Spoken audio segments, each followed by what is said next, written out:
Hey, so this is the second time that I've tried to film this video because I've been having technical problems, so sorry. Also sorry it's taken me a while. This is my book video for May. My fairy lights just fell down. This is my what I read this month for May, despite the fact that it's now at least the 5th of June, if not later. I don't know when I'll upload this. This month I read 3 books and I listened to another book on audiobook. I also read a couple of children's picture books to a kid while I was babysitting, but I'm not going to go through those here because it's not. Yeah. So the books that I'm going to be talking about are Wonder by R.J. Palacio. Tell me how to pronounce that. Why is Q Always Followed by You by Michael Quinion. Man-Made Language by Dale Spender, and the audiobook that I listened to is Cover Up Story by Marion Babson.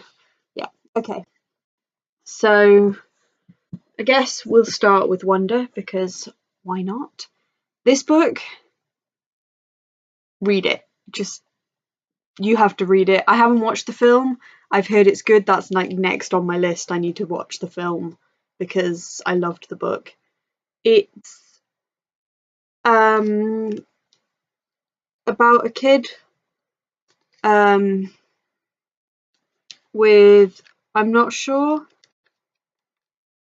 if it was, I can't remember if it was specifically mentioned. I don't think he mentions it by name, but I think he just talks about like genes and stuff come together to cause his particular genetic condition, but it's certainly very similar to Treacher Collins syndrome, I believe, which I'd already watched a couple of documentaries about. But anyway, the book it's just really good. Like, it's a book. It's just good. I don't know. This is the first time I've done one of these talking review videos, and I'm not very. I should have written this out beforehand because I'm just going to be like, it's a good book. It was moving, but it wasn't like. It didn't feel like inspiration porn. It didn't feel like. It didn't feel like. Look at this strong, disabled child. What are you doing, not doing things when this child can? That kind of thing. Which there's a lot of news stories and stuff like that. It didn't feel like that. It's also from the point of view of August himself, which is obviously, a good thing. I just loved it. It looks like it's a children's book. I actually borrowed it from my little sister who's only 11, but when I read it, it didn't feel like a children's book. It felt like an everyone book. I don't want to give like everything away if you haven't read it or watched it, because you should read it or watch it. Like, just do it. Just read it or watch it. Anyway, I'm going to move on now because I don't actually want this video to be miles long. I got these 2 books years ago, back in high school, I think, back in 6th form. A friend who'd done English language with me but wasn't taking it on further gave me her English language type books because I was going on to study linguistics at university. Now, I never actually read them because I had loads of textbooks to read and like other stuff that was more I don't know, like recommended by the course and that sort of stuff. So I never actually, they sat on my shelf, and then I got ill, and then I stopped reading for pleasure.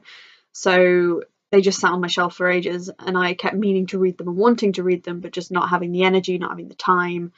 So this month I decided I would just read them. So I did. This one, is Why is Q Always Followed by You, is basically like a dictionary of sayings. The title is kind of misleading. Why is Q Always Followed by You sounds like it's going to be more about like the function of language, like like Q and U is that's to do with spelling, but it's actually not really about that sort of stuff. It's mainly idioms, phrases, and weird dialect words, and just an explanation of it's etymology basically, is where it's basically just an explanation of where these words have come from. And it's interesting. I mean, I am very interested in figurative language. My master's dissertation was actually focused on figurative language. So I find that sort of stuff fascinating. And whilst my focus was more on understanding of figurative language and like cognitive linguistics, obviously where that language comes from does play a part in that. So I probably should have actually read this one during my degree, but it was good. It was good. It was fun. I actually have now lent this to my mum to read, because she's also interested in language. So I need to go give this back after I film this video. But yeah, I'd kind of recommend it if you actually have an interest in language and in where phrases come from. If you don't have much of an interest in that, don't bother with the book, because that is all it is. I mean, look, you can see it's basically I don't know if you can see, but basically a phrase, an explanation. It's made up of emails that he got, the author. So it's people have emailed him asking, what does this mean? Where does this come from? And he's compiled this book of all of the most interesting ones, in his opinion. So yeah, if you're interested in the subject, it was a fun read. If you're not interested, don't bother. Right. Man-Made Language, Dale Spender. This was also given to me by my friend after sixth form. This book I have mixed feelings on. First and foremost, it's about language. It's about sexism in language. And first and foremost, this book does not feel trans inclusive. It feels a little bit, I don't want to say turfy, but it feels like it could be used by TERFs. I don't know anything about, I did a little bit of language and gender, but I focused on a very specific area of language and gender. I focused only on gender neutral pronouns and looked at some more modern research at undergraduate. So I never actually came across this. I don't believe I came across the researcher during my degree, and I definitely didn't read this book during my degree. It was actually, let me just check, I think originally first published in 1980, and I think this one was a reprint 1998. So it's the 80s and the 90s basically. So it was never going to fit with our current like views of gender and all of that stuff. And it does talk a lot about males and females, which obviously it's complicated, because I don't believe there's anything wrong with saying male or female when you're being kind of trans inclusive, which would mean a trans woman would be female. You're using it interchangeably with woman, but a lot of people don't use it interchangeably. They don't have female and woman and man and male. They have, okay, man and woman are genders, but male and female is biological sex. And so I can see how you could read this and take it and twist it, or possibly not twist it. I don't know what the original author's views are. However, after that kind of ramble, which is me basically saying, I don't fully endorse this book. At the same time, there is a lot in here that makes some sense. There was one particular bit which struck me as being quite important, which was about language and about how muted, was it muted? It's been a couple of weeks since I finished reading it. Muted, maybe, groups, basically oppressed groups which aren't allowed to speak. So in this, it's saying women are one of these groups. Their language has been suppressed. And I read that and I was thinking, what if that applied to any oppressed group? And it kind of explains why language is so important to us, and why when, for example, so say we're talking about transgender language, and a cis straight person saying, or even just a cis person, they don't have to be straight, saying, you can't name your gender whatever you want. You can't just call your gender. You could, okay, I'll accept that you can be non-binary, but you can't make up a name for your gender. You have to be this, that, or the other. That's taking language away from somebody. This was very much talking about women's experiences, but it was talking about how they have to rewrite language and create their own terms for things, because those have been silenced and ignored, and their meanings have been suppressed. It was to do with like meanings and semantics and stuff, and how that's been like words. But the same could be said for other groups, in the same way of like saying, you know, with gender, not just with gender, with sexualities, and people making up all these new sexualities, and it's like, well, actually, all people are doing is labeling their experiences. They are creating their own meanings and their own words, or they have their own meanings, and they're creating their own words to describe those meanings, because the dominant language does not accommodate that.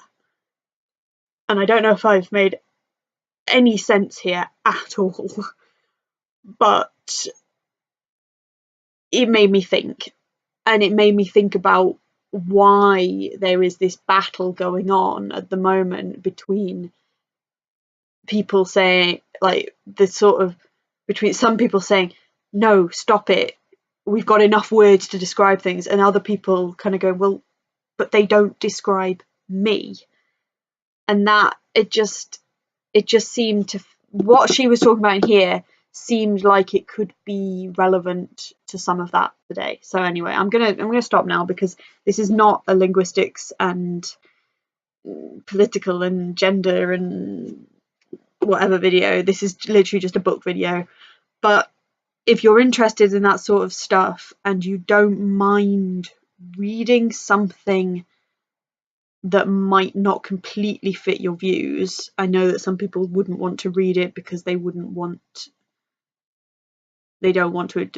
want to engage in anything that could possibly be not quite, you know, I don't know. Basically, if you want to read widely and you want to read something that might have some stuff in it that's useful or relevant, but also have some stuff that's kind of not so great, then give it a read. But yeah, it made me basically it just made me think. It was a book that made me think, even though I didn't agree with everything in it. Moving on. Finally, the audiobook I listened to. I don't have a picture of this. I probably should find a picture, but I'm not bothered. It wasn't very good. It was a sort of murder. It was a murder mystery. It was about a American, like, act. There was a singer, and then there was like some more what seemed like circusy stuff going on. I don't know. And they had this act, and and the main guy was like horrible, so they needed a PR man to like stop bad, like, the truth about him getting out, when they came to the UK to do some tour, and then one of them got murdered, and yeah, and it could have been good. I love murder mystery stuff. Any of them could be good in my opinion. I will listen / read anything involving a good murder and a good puzzle. This just bored me, so I don't recommend it at all, unless you're like me and would literally just consume anything that's crime related. If you're actually looking for something decent, I don't recommend it. Anyway, that's everything. I may do a video on my book haul. I know people like to see what people have bought, but that would involve gathering them and doing that, and also I'd have to do 2 months condensed together probably, because I haven't actually bought that many books. I've downloaded a whole load of ebooks, but I don't really want to do a video just on ebooks because I don't have anything to show you. I don't know, maybe one day. Also, they were like a bunch of free downloads, so I didn't actually buy them. Yeah, I want to post another gaming video soon. I have a few ready, although one of them doesn't have any sound because my laptop messed up. So, but I will get around to uploading those at some point. I've given up on the Emmy Awareness Month challenges because I ran out of energy and now the month is over. I'm hoping that the videos that I have done will help somebody or will spread some awareness. You should go check them out. And I will be doing another book video, what I've read, at the end of June. Because I like books and I want to share what I've read, and maybe that will be a little bit more coherent. I'm now going to go and lie down. So anyway, thanks for watching. If you liked it, like it. If you want to see more, subscribe. And hopefully I'll see you in the next video. I feel really weird saying all that. Anyway, bye.